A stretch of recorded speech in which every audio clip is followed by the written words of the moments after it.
तो hello guys, welcome to my channel.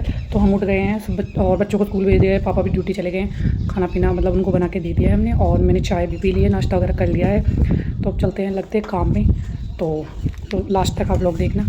तो बाहर है ना ठंडी हवा चल रही है। कल रात को इतनी ज़ोर से बारिश और आंधी आई थी ना, आज इतनी ठंडी हवा चल रही है। तो कर्टेन्स भी हमारे यहाँ से उड़ रहे हैं। खेतों में हो रही है लावनी शुरू। ये देखो ट्रैक्टर भी आके पहले ही खड़ा हो गया। तो हमारे भी खेत उधर आ गए हैं, उस साइड में जो दिख रहा है ना बिजली का खंभा बड़ा वाला, उसके पास आसपास मतलब थोड़ी आसपास हमारी और जी और चन्नू खा रहे स्नैक्स। तो भाई हम दिखाते हमारा कितना काम बढ़ जाता है। तो ना आंधी आई थी, उसके बाद ऐसे हालात हो गए, मतलब इतनी सारा कूड़ा। गाय यहाँ पे बांध रखी थी हमने, मतलब ये गाय और बाछी। तो अब इनको यहाँ पे शिफ्ट किया है, यहाँ पे झाड़ू लग गई है, अंदर झाड़ू लगा दिया।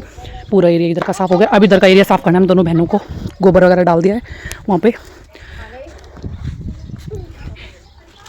तो गाइज़ मैं लगी थी झाड़ू लगाने, क्योंकि ना बहुत ज़्यादा काम हो जाता है। बच्चे चार हमारे पास। तो इस साइड का हमने पूरा काम कर दिया था कंप्लीट। तो वो गाय उस साइड खड़ी करके, और ये भी मतलब पूरा साफ़ करना होता है। पहले मुझे अच्छे से आता नहीं था, पर अब धीरे धीरे मैं सीख गई हूँ। फिर घर की हालत देख लो, अभी घर की हालत हमें ठीक करनी है। बच्चे भाई पूरा एक कमरा साफ़ करते हैं ना, दूसरा कमरा फैला देते हैं। मैंने रूम सेट कर दिया और किचन साफ़ कर दिया। इसके बाद मैंने दूध गर्म चढ़ा दिया और लड्डू गोपाल को स्नान करा के इनको भोग लगा दिया। तो भाई कल शाम को आंधी आई थी, इतनी रेत मिट्टी निकल रही थी भाई घर में, इतनी रेत पूछो मत। फिर उसके बाद झाड़ू पोछा हो गया था, मैं नहा धो ली थी। तो आज है ना बच्चे जल्दी स्कूल से आ गए थे, क्योंकि इनका एग्ज़ाम था, लास्ट एग्ज़ाम। इसके बाद आज नवमी थी, तो हमें जाना था माता जी के दर्शन के लिए। तो बच्चे देखो ये कितने प्यार से मिल रहे हैं, जैसे कि कई सदियों बाद मिले। तो मैं हो गई थी रेडी। तो अब हम जाएंगे मंदिर माता जी के दर्शन के लिए। तो मैंने ये लाल सूट पहना था अपना फ्रॉक टाइप का।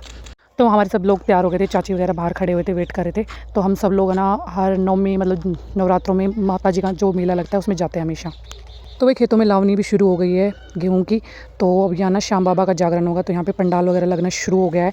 श्याम बाबा का जागरण बहुत बड़ा होने वाला है, अगले दिन भंडारा। तो हम माता जी के दर्शन के लिए मंदिर आ गए थे। तो यहाँ पे भी बहुत अच्छा मेला वगैरह लगा हुआ था, तो सब लोग यहाँ पे आते हैं। तो हमने यहाँ प्रसाद ले लिया था। तो यहाँ पे भी बहुत ज़्यादा भीड़ होती है, तो इस बार कम भीड़ थी। तो हमने बाहर चप्पल वगैरह उतार दी थी। उसके बाद हम अंदर दर्शन के लिए आ गए थे। ये बड़ा सा मंदिर है भूरा भवानी जी का, जो हमारे ससुराल में मतलब पास के गांव में है। तो यहाँ पे ना बहुत ज़्यादा भंडारा, मतलब नवमी वाले दिन है ना, जैसे कि नवरात्र खत्म होते हैं तभी मेला लगता है यहाँ पे। तो हम हमेशा आते हैं, मतलब मैं तो थी नहीं 2 साल, तो मेरी बहन, मेरी फैमिली वाले और सब आते थे दर्शन के लिए। तो बहुत ही सुंदर सजाया हुआ था माता जी का मंदिर। तो हमने दर्शन कर लिए थे, यहाँ पे प्रसाद वगैरह ले लिया था, माता जी के दर्शन अच्छे किए थे। तो यहाँ पे पंडाल बहुत सुंदर सजाया था। तो यहाँ पे छोटे मोटे और भी मंदिर हैं, जैसे भैरू जी का, शनि मंदिर। तो यहाँ पे भंडारा वगैरह चला था, तो लोग यहाँ पे फेरी वगैरह लगा रहे थे। तो हम सब लोग आए थे यहाँ पे दर्शन के लिए।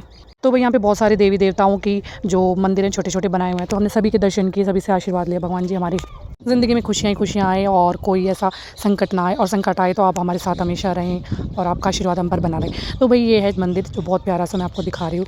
तो यहाँ पे एक बड़ा सा शिवलिंग भी है, यहाँ पे सब लोग जल वगैरह चढ़ा रहे थे और पूजा कर रहे थे। फिर हम यहाँ पे दर्शन करने के बाद हम आ गए थे। यहाँ पे सब लोग मिट्टी वगैरह निकालते हैं। तो भाई यहाँ पे कोई कुछ होती होगी परंपरा वगैरह, तो हमने भी निकाली, जो भी कर रहे थे सब लोग वैसे ही माता की। चल बस और माटी तो हम आ गए थे यहाँ पे। तो यहाँ पे चल रहा था भंडारा। तो यहाँ पे सभी लोग है ना भोजन ले रहे थे, मतलब माता जी का प्रसाद ले रहे थे। तो सब लोगों ने प्रसाद वगैरह खाया। फिर उसके बाद आ गए थे हम बाहर। तो बाहर लग रहा था भाई मेला। तो यहाँ पे बच्चों के लिए झूलने के लिए भी बहुत सारी चीज़ें थी, तो बच्चों को झुलाया। फिर मैंने और मेरी बहनें खाए थोड़े गोलगप्पे। फिर उसके बाद भाई बच्चे जिद कर रहे थे हमें खिलौने लेने हैं। तो यहाँ पे से कुछ हम देख रहे थे, जो कुछ समझ में आ रहा था, कुछ नहीं समझ भी आ रहा था। फिर इन्होंने पिया गन्ने का जूस, मैंने भी, क्योंकि गर्मी हो रही थी तो ठंडा ठंडा गन्ने का जूस पिया। और इन्होंने खाए थे गोले, जो हम स्कूल टाइम में बहुत खाते थे। फिर हम आ गए थे घर पे। तो घर पे इन्होंने अपने भाई खेलने वाली चीज़ें निकाल ली थी, लेज़र लाइट और जो भी लाए थे बबल्स वगैरह।